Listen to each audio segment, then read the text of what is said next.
कि शिव नहीं तो कोई नहीं। क्या उमा के जैसा है कि वर हूं शंभु नहीं तो रहूं कुंवारी, वरण होगा तो सिर्फ शिव का नहीं तो किसी का नहीं होगा। क्या ऐसी भक्ति है? अगर है तब भी शिव के लिए है आप, और नहीं भी है अगर, तो ये रास्ता बहुत सरल है कि गुरु मान लीजिए, तू गुरु बनाना हो जेकर देहल चोला बा, दुनिया का भी कह के देवे वाला भोला बा। तो दुनिया क्या देती हमको? दुनिया तो कभी प्रेम देती है, कभी अपमान करती है, कभी अपना बनाती है, कभी पराया कर देती है। लेकिन महादेव तो ऐसा नहीं करते। वो एक बार अपने हो जाते हैं तो हमेशा अपने ही रहते हैं।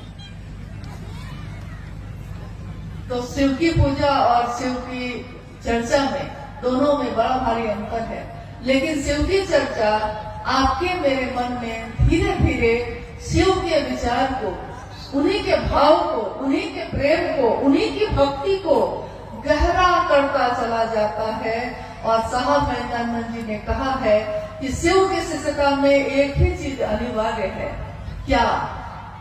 शिष्यानुभूति पढ़ी है आपने?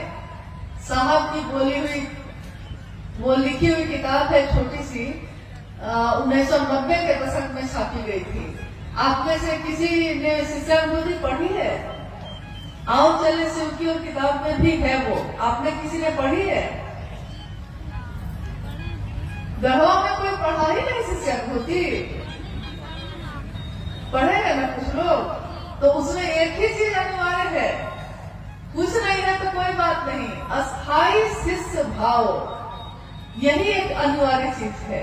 लेकिन ये अनिवार्य चीज जो है बड़ा मुश्किल है, बहुत कठिन है। लेकिन करत करत अभ्यास के जरमति होते सुजान, करत करत अभ्यास, यानी शिव की चर्चा करते करते, शिव की बात करते करते, दूसरे को स्टेशन पहुंचाते पहुंचाते हम भी पहुंच जाते हैं। दूसरे को महादेव का रास्ता दिखाते दिखाते हम भी उस रास्ते पे चलने लगते हैं। कहता है ना, हमको नहीं देखा हुआ है, तुम दिखा दो, तो हम भी तो उस रास्ते पे चल देते हैं। तो शिव की चर्चा करते करते हमारा मन धीरे धीरे धीरे धीरे शिव के लिए अस्थायी भाव से आने लगता है। एक जिज्ञासा है, शिव गुरु को मानते हैं, उनसे दया भी मांगते हैं, नमन भी करते हैं, पर चर्चा नहीं कर पाते हैं, तो शिव मेरे गुरु नहीं होंगे क्या? चर्चा कैसे कर पाएंगे?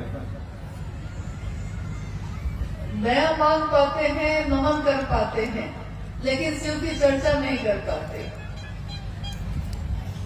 शिव से दया मांगना, अगर आपने पहला सूत्र ठीक से कर लिया है तो ये हो ही नहीं सकता है कि आप चुप बैठिएगा, क्योंकि उसके बाद तो आप जो बोलना शुरू करते हैं। जो लोग मूक थे, मौन थे, अपने घरों में बंद थे, उन लोगों ने जब शिव को गुरु बनाया तो ऐसा बोलना शुरू किया कि सामने वाला जब मिलता है तो घबरा जाता है, कहता है पहले ही कि हाँ हाँ हो गया, अब इससे ज्यादा मत बोलिए, हम मानने को तैयार हैं, शिव मेरे गुरु हैं। वो इतना बोलेगा कि महादेव को गुरु बनाए भैया, बनाए, कि लास्ट में वो कह देता है कि हाँ भैया अब मत बोलिए, अब थक गए। थक के वो कहता है कि इससे बढ़िया है कि मांगिए लेते हैं, तो मांग लेता है वो। यानी कि तब भी आप चुप नहीं होते। शिव का ध्यान, शिव का भाव दिल में थोड़ा जागे, दिल में थोड़ा जागेगा तो मुंह से तो अपने आप ही निकलता है। ये शास्त्र से बोली हुई बात है, ये शिव गुरु का मंच है। बोलिए, आपने कभी किसी को, विद्वान, बड़े बड़े विद्वान को आके यहाँ बोलते सुना है? कभी नहीं सुना होगा। हमारे गुरुवान नहीं बोलते हैं, वही भजन गाते हैं, वही चर्चा करते हैं, वही संचालन करते हैं। यानी शिव शिष्यों की ये दुनिया, हाय रे ये दुनिया, हरिंदर की दुनिया, एक हरिंदर निहाल सारी दुनिया।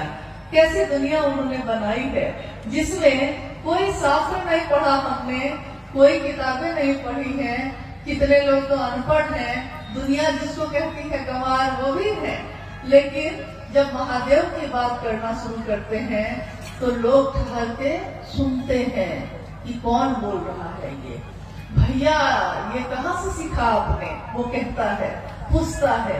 और भैया या दीदी कहती हैं कि भाई ये तो भैया साहब महेंद्रनाथ जी का बात है जो हम कह रहे थे। तो उसने कहा कि क्या एक एक लाइन उन्होंने कही है?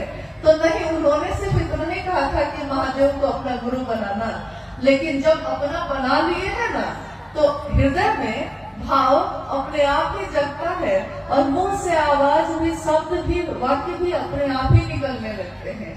यानी कि महादेव का ध्यान थोड़ा सा हो जाए, थोड़ा सा भाव हृदय में जग जाए तो चर्चा तो आप खुद ही करने लगते हैं, फिर आप रुकिएगा ही नहीं।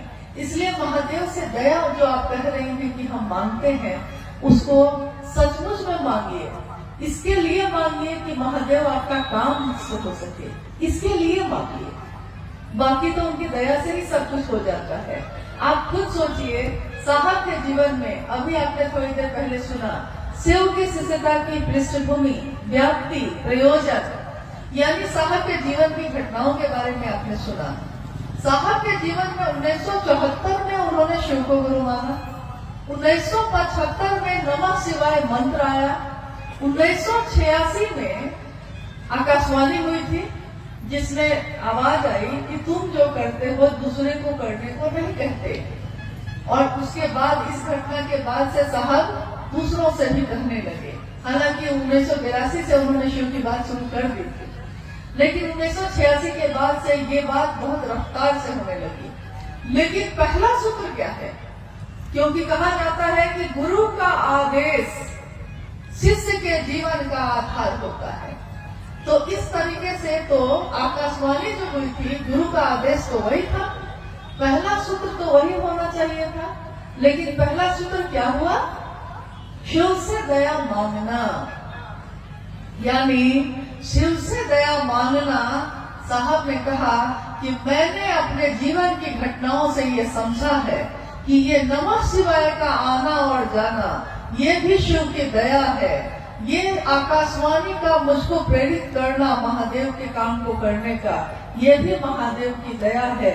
मेरे मन में इस श्लोक का गूंजना कि गुरु र ब्रह्मा गुरु र विष्णु गुरु र देवो महेश्वर गुरु साक्षात पर ब्रह्म तस्मै श्री गुरुवे नमः। और मेरे मन में गुरु भगवान होते हैं तो भगवान गुरु क्यों नहीं है, भगवान को ही गुरु मान लिया। ये प्रेरणा मेरे मन में भरने वाले शिव की दया है। उस प्रेरणा के बाद मैंने शिव को गुरु मानने के बाद अपनी पत्नी से कहा, उसके बाद दुनिया के लोगों से कहा, नमः शिवाय आया, आकाशवाणी आई, दुनिया में लोग, कुछ लोग 12 लोग 13 लोग पहले शिव के शिष्य बने, फिर उसके बाद सैकड़ों लोग बने, हजारों बने, लाखों बने। आज शिव शिष्यों की संख्या करोड़ों में है। यहाँ तक कि लोग कहते हैं कि गणना हो सकती है क्या? तो हम लोग कहते हैं कि यह संभव है। क्यों? क्योंकि जैसे ही गणना शुरू करिएगा, इधर से शुरू कीजिएगा कि तब तक तो दूसरा लॉट जारी है। मतलब अभी 5 आदमी का किया है तो 10 आदमी तो और घोषणा होकर रेडी है। कितनी की गणना करिएगा, कितनी की गिनती करिएगा? तो देखिए, गणना नहीं हो सकती, इतने शिव के शिष्य हैं। किसके कारण हुआ? तो पहले सूत्र में साहब ने कहा कि शिव की दया के बिना यहाँ कुछ भी नहीं हो सकता, यहाँ करने जैसा कुछ भी नहीं है, मात्र महादेव की दया ही करने लायक है। देखिए, अभी हम लोग आए तो धूप थी इतनी तेज, महादेव के भाव में हम भी हैं, महादेव के भाव में आप भी हैं। क्या मौसम नहीं बदल गया? कब हवा ठंडी हुई आपको पता भी नहीं चला, आपका ध्यान भी नहीं गया। इससे पहले बहुत गर्मी थी। तो मौसम बदलते हैं, भाव बदलते हैं, मन बदल जाता है, गलतफहमी खुशफहमी में बदल जाती है, कुछ भी हो सकता है यहाँ। तो महादेव की दया से सब कुछ हो सकता है।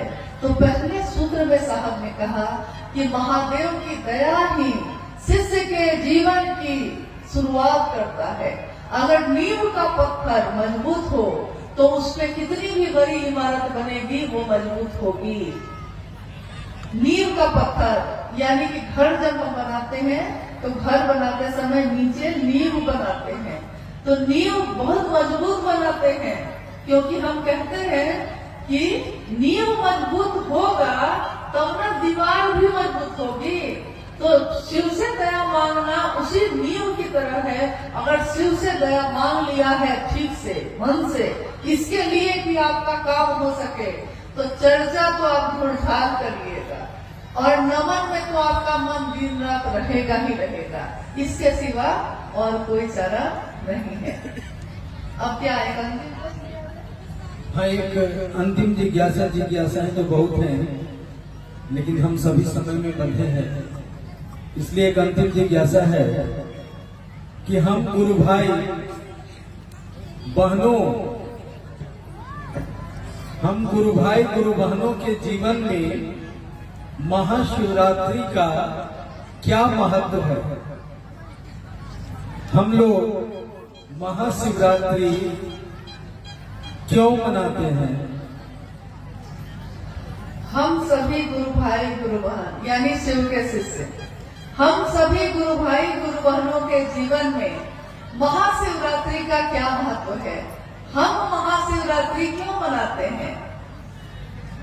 जब साहब मधेपुरा में रह रहे थे, उसी समय मां नीलमानंद जी ने कहा कि हमने शिव को गुरु बनाया है, तो हम लोग को शिव के लिए कुछ करना तो चाहिए, तो हम क्या कर सकते हैं?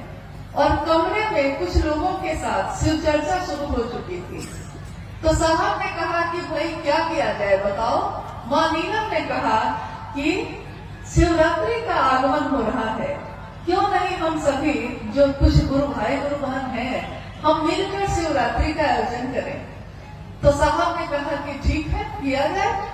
लेकिन उस समय ज्यादातर जगहों पे हरे रामा हरे कृष्णा का बोल चलता था, यहाँ तक कि माँ दुर्गा के मंदिरों में भी, शिव के मंदिरों में भी हर जगह हरे रामा हरे कृष्णा होता था।